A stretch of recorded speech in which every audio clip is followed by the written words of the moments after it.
الله الرحمن الرحيم وإذا لقوا الذين آمنوا قالوا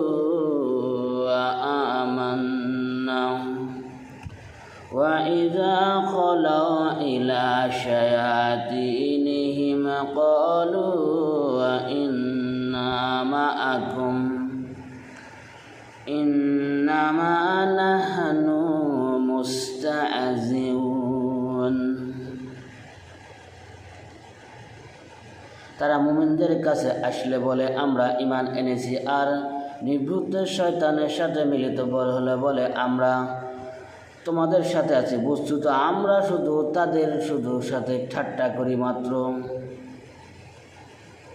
এই আয়াতের শানে নজর হচ্ছে, একদা আব্দুল্লাহ ইবনে উবাই মুনাফিকের সর্দার উমর রাদিয়াল্লাহু তাআলা আনহু এবং আবু বকর সিদ্দিক রাদিয়াল্লাহু আনহুর হাত ধরে ধরে তার সাথীদের সামনে বলতেছে, দেখো তারা কত ভালো মানুষ, তারা এ করছে ও করছে, মানে তাদের প্রশংসায় পঞ্চমুখ। কিন্তু যখনই তারা সেখান থেকে চলে গেল, তখন এই মুনাফিকের সর্দার বলল যে আসলে আমি তাদের প্রসঙ্গায়, আরে ওগুলো তো তাদেরকে, আমরা তো এদের সাথে আছি, মানে তারা ইহুদিদের সাথে আছে, তারা মক্কার কাফেরদের সাথে আছে। এরই প্রেক্ষিতে এই আয়াতটি নাজিল হয়েছে। আল্লাহ তাআলা বলতেছে যে আসলে এরা যে মুমিনদের ধোঁকা দিচ্ছে, আসলে তা নয়, এরা নিজেদেরকে ধোঁকা দিচ্ছে। এরা নিজেদের, কিন্তু তারা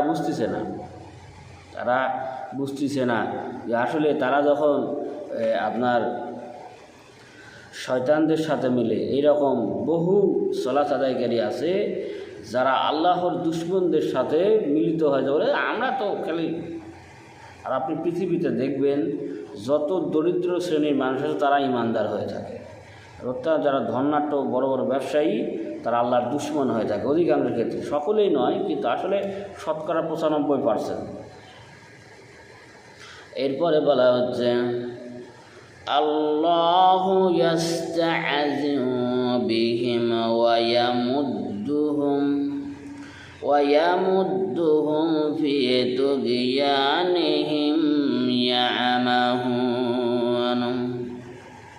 আল্লাহ তাদের সাথে পরিহাস করেন, তাদের অবদ্ধতায় তাদের বিভ্রান্ত ন্যায় ঘুরে বেড়ানোর সুযোগ দেন। আল্লাহই তাদের সাথে তারা ঠাট্টা করতেছে আল্লাহ তাআলার কালাম নিয়ে, আল্লাহ তাআলার কিতাব নিয়ে, আল্লাহ তাআলার মুমিন বান্দারকে বর্তমান সময় দেখেন না।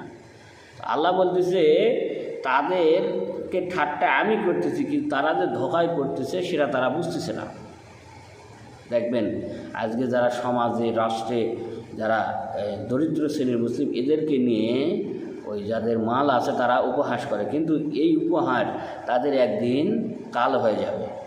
কিয়ামতের দিন যখন মুমিনরা তাদের সামনে দিয়ে যাবে, ফুলসিরাত পার হবে, তখন তাদেরকে তোমরা একটু থামো, আমরা তোমাদের থেকে একটু আলো নেই। সূরা হাদীদে আসছে এই মুনাফিকেরা আলো নিতে চাইবে, মানে নূর থেকে কিছু আলো নিতে, আল্লাহ যে আলো দেবেন মুমিনদেরকে, কিন্তু তাদেরকে সে আলো দেওয়া হবে না।